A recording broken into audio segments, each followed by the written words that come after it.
Alors moi je m'appelle Jean-François.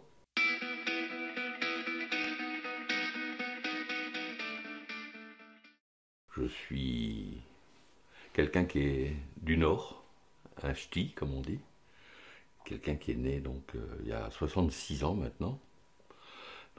Ça commence à compter. Je suis quelqu'un qui a bourlingué pas mal et qui a vécu un petit peu partout dans le monde et je suis venu pour en parler.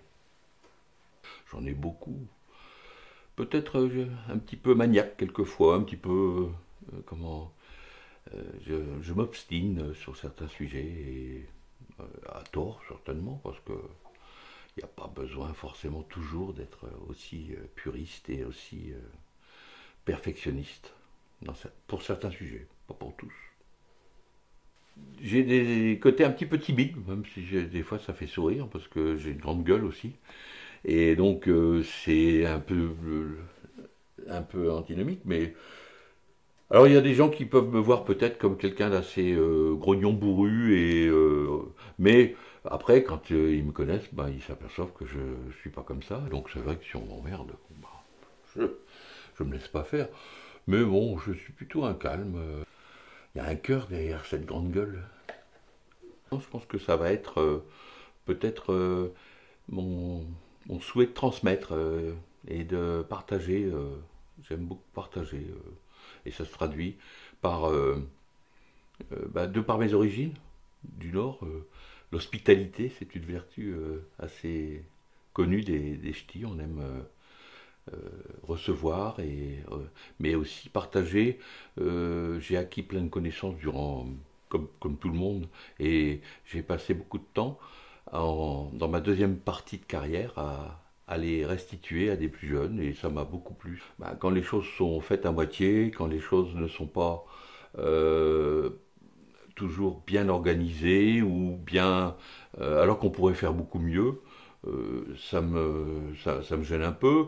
Et puis après, d'un point de vue sentimental et familial, bon, bah, c'est quand on ne partage pas, pardon, tout ce qu'on pourrait faire. Et c'est vrai qu'il y a beaucoup d'égoïsme aujourd'hui dans le monde actuel. Et ça me peine. Au même titre que j'ai dit que j'aimais partager, recevoir, l'hospitalité, bon, bah, ça me fait beaucoup plaisir de recevoir des amis. L'été, à Metz, on reçoit beaucoup et c'est vraiment beaucoup de plaisir de partager justement ces moments et dans ce petit paradis où on habite. Arrivé à l'âge de 66 ans, bah, d'être satisfait de ce que j'ai vécu, de toutes les expériences que j'ai pu apprendre et transmettre, et aujourd'hui bah, pouvoir justement continuer le plus longtemps possible à être en forme pour pouvoir continuer à transmettre ces valeurs que j'ai acquises dans mes expériences en France et un peu partout dans le monde. Alors ce qui me passionne, oh, j'ai plein de passions, mais bon, il y a eu d'abord la voile qui a été quelque chose qui m'a toujours mené. C'est quand j'ai appris donc dans le Nord à faire de la voile, mais aussi après en Bretagne, j'ai enseigné la voile pendant 10 12 ans à l'école de voile de Port-Mer, donc à côté de Cancale, où là, bon, bah, c'était vraiment du plaisir avec les jeunes de naviguer, mais aussi d'enseigner et de transmettre. Et du coup, c'est quelque chose que j'aime encore, et c'est aussi une des raisons pour laquelle on habite Metz. Après, une deuxième passion qui m'occupe encore beaucoup, c'est le bricolage. J'ai déménagé un nombre incalculable de fois, peut-être 20 ou 30 fois dans toute cette vie. Et du coup, à chaque fois, il y a plein de choses à faire dans les maisons. Donc on a refait des maisons, on a retapé, etc.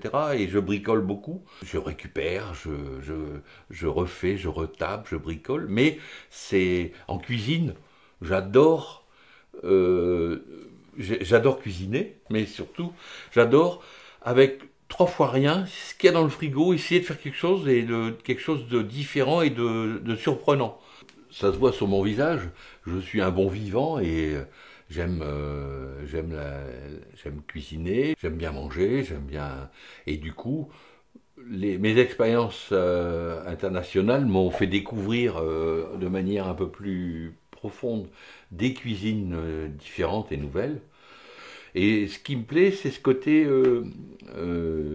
bricoleur, récupérateur, faire des choses avec 3 fois rien. Et donc maintenant, le résultat, c'est que j'ai un petit pneu qui m'entoure et que j'aimerais bien perdre, mais pas au point de perdre l'envie de cuisiner.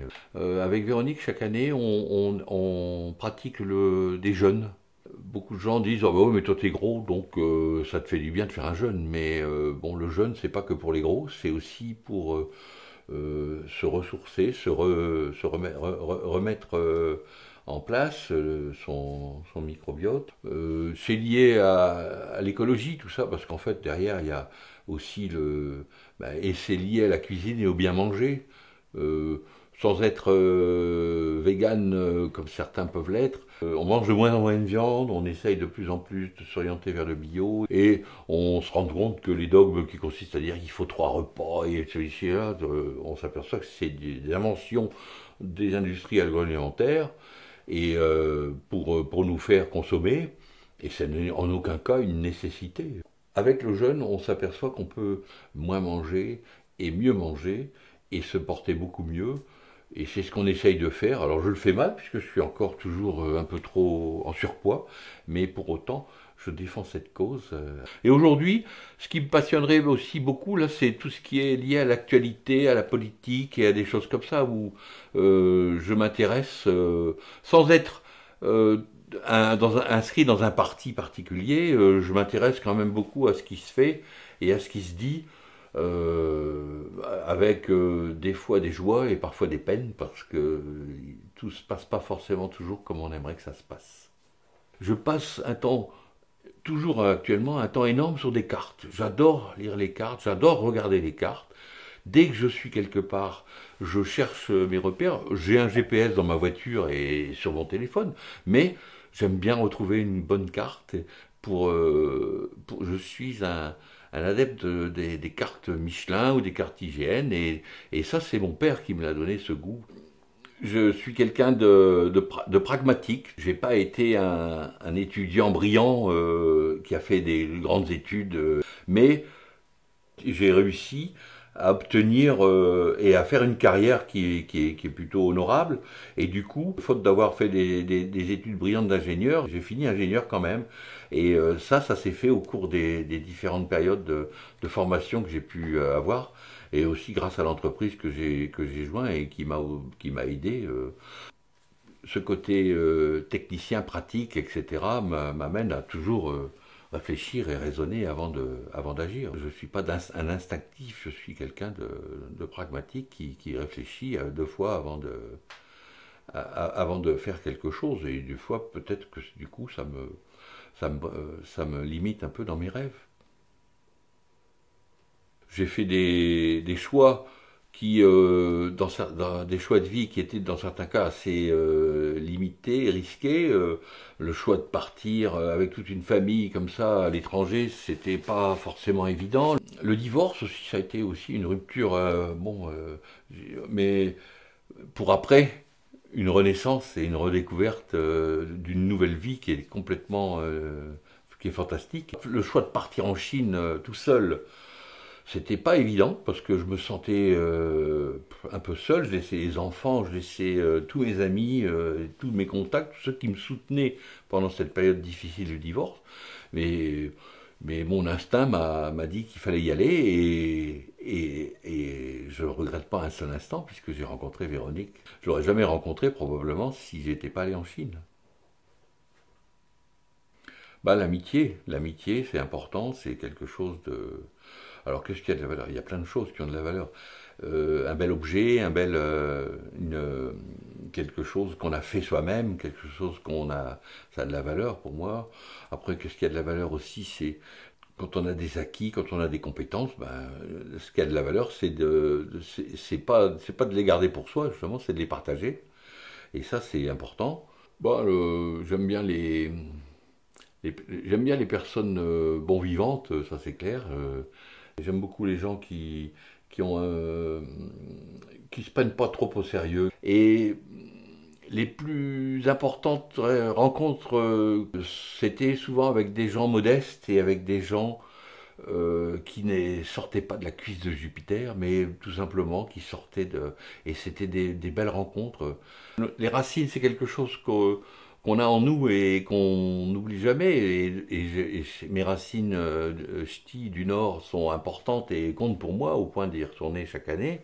Pour autant, quand on est citoyen du monde, puisque j'ai vécu un peu partout dans le monde, je, je trouve que on a en France notamment un peu trop tendance à être un peu cloche-merle. Et il y a des fois, c'est agaçant de voir que euh, on a on a affaire à des gens qui ne peuvent pas supporter un tel parce qu'il est d'eux.